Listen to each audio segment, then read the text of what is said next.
Hi there, I'm here with Samuel Hulick. Hi, Sam. Hello, how are you? Good, how are you? I'm doing pretty well. Thanks for chatting with me today. I'm excited to let our attendees get to meet you and talk a little about user onboarding today. Excellent.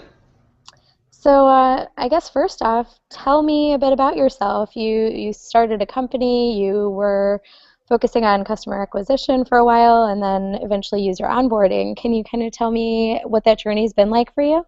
Sure. So I would say my career really started as a UX consultant several years ago. And, I was always really interested in actually measuring the impact of the redesigns that I was recommending, seeing how they affected conversion rates and things like that, as opposed to just making things more fun or pleasant or things along those lines. And so that really led me to focus specifically on conversion rate optimization and in product UX like user onboarding, where you can see the impact on conversion rates within a funnel and things like that, right? Pretty apparently. Great. Yeah, it's definitely one of the things that we focus on a lot here is measuring what the impact is for sure. Hmm. So I know you were with Cloudability for a while, which you mentioned was a startup at the time, or gave you at least some perspective on that. Can you talk about what perspective you've gained from that experience and what you brought into thinking about the elements of user onboarding? Sure. So prior to joining Cloudability, I was heading up UX at an agency, and I wanted to move away from like more brand engagement type projects and more onto ongoing, iterative kind of efforts where I would be able to once again measure the impact and change things over time, as opposed to just kind of having one shot at it. And so that's what led me to join up at Cloudability. And my role there actually was not specifically user experience; it was a customer success role. So I was looking at the broad spectrum of the customer experience, and also helping out with customer support and looking at reporting growth rates, metrics, and things along those lines, like churn and retention, things like that. So looking at kind of beyond just the user experience, but the whole company experience. Great, yeah, and I imagine in that customer support, customer success role, you really do get a lot of insight on the struggles and the pain points that customers are coming up against. Yep. Um, yeah, I'd be curious to get your perspective on the Comcast situation at some point. Right. Yeah. No, and in a lot of ways, I think that I might have gone off on a little tangent, but your initial question was like how that relates to user onboarding, Yeah. where that was something. It was enterprise heavy, so as far as the experience was concerned, so we could really invest a lot of, I guess, for lack of a better term, human resources in actually following a specific sign up as it occurred, and then did they take this action within the first half hour? If not, send them a personal email or jump onto a live chat or a screen share and help walk them through things. So I kind of was the onboarding in some ways. And then looking, basically taking those kind of experiences and trying to turn those into interface changes that would scale out for everybody. hmm Yeah, and one of the other things that you talk about in your book, at least, is setting customers up for success even before they initially sign up. Can you share some insight around that? Sure. So there's kind of a general term in the web app realm of the aha moment, which typically comes where if you line up a demo for your product, and then 5 minutes into the demo, people are like, oh, well, now I get what you do. Or they start a trial, and through clicking around in your interface, you're kind of hoping that everything will kind of click into perspective for them, and they'll be like, oh, I understand what you do. And my recommendation is to front load the experience, that aha moment, as much as possible. So preferably, instead of relying on whatever dwindling amount of people are actually making it far enough into your interface to kind of unlock what it means to them, specifically just telling them upfront beforehand. So you're speaking to a wider amount of people because there are more people coming to your marketing site before they kind of filter through.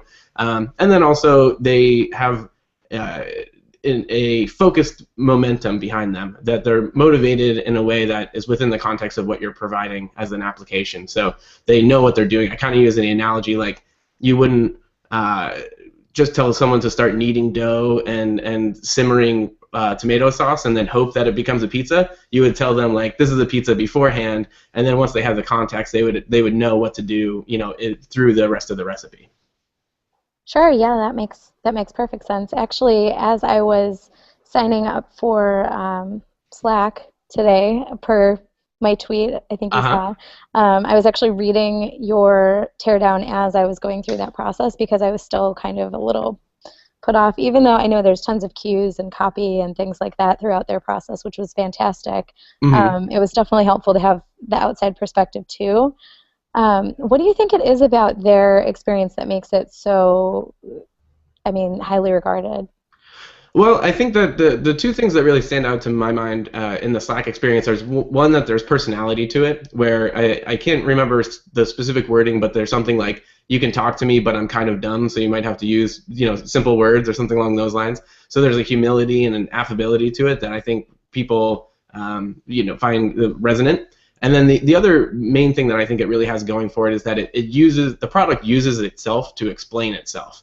So you're instead of pointing to different interface elements or buttons and saying this does this or this does that, it actually asks you to start chatting in order to fully set up your account, as opposed to making it two completely discrete experiences.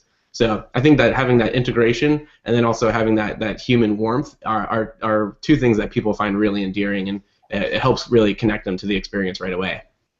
Yeah, I can see that. That definitely makes sense. And I think that's one of the things that really resonates about the MailChimp experience. I know you've had some conversations with the UX guys over at MailChimp and also Kissmetrics I saw on Twitter and just some really standout companies. What are some of your favorite takeaways from those conversations?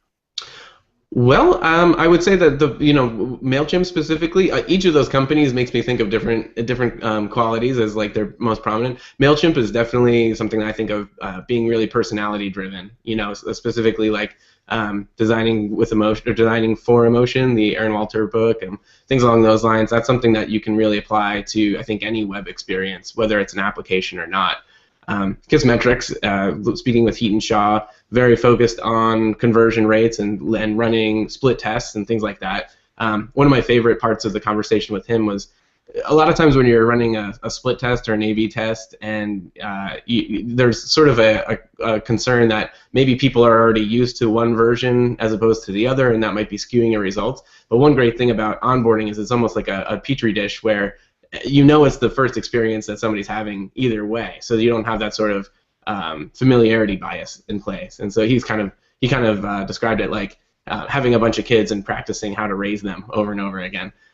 So I really like that as well, and things along those lines. And then obviously Twitter, speaking with Josh Ellman, who not only at Twitter but at LinkedIn and Facebook Connect and things like that. Super, just a really brilliant mind as far as being really studious about growth and rigorous with experimentation and things along those lines.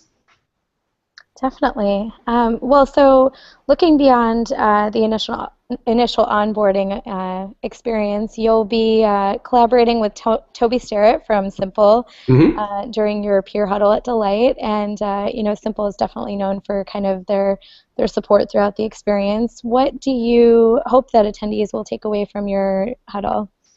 Well, I hope that people can take away some actionable pieces of advice where they'll be able to not only be inspired to go back and make change, but actually have a to-do list of things that they can go back and start implementing right away.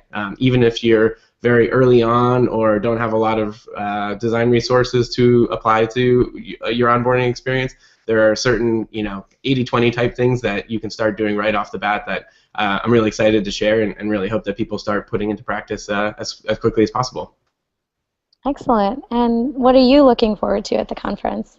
Well, I'm a Delight audience member in the Oh, past that's myself, right. Yeah. so I really enjoyed Delight a lot. As far as you would think that a UX conference would have a good user experience in of itself, and that's certainly the case. So I'm looking forward to getting to hear what everybody else has to say and just enjoying a really positive experience all around.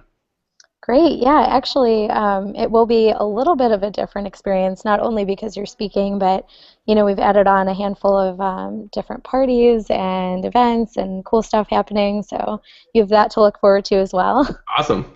Yeah. Cool. Well, I look forward to having you out and actually meeting you in person. Or actually, I mean, not having you out, you're in Portland already, but having you at the conference, and I look forward to seeing you there. I look forward to seeing you there. Thanks so much, Samuel. We'll talk soon. All right, sounds good. All right, bye bye.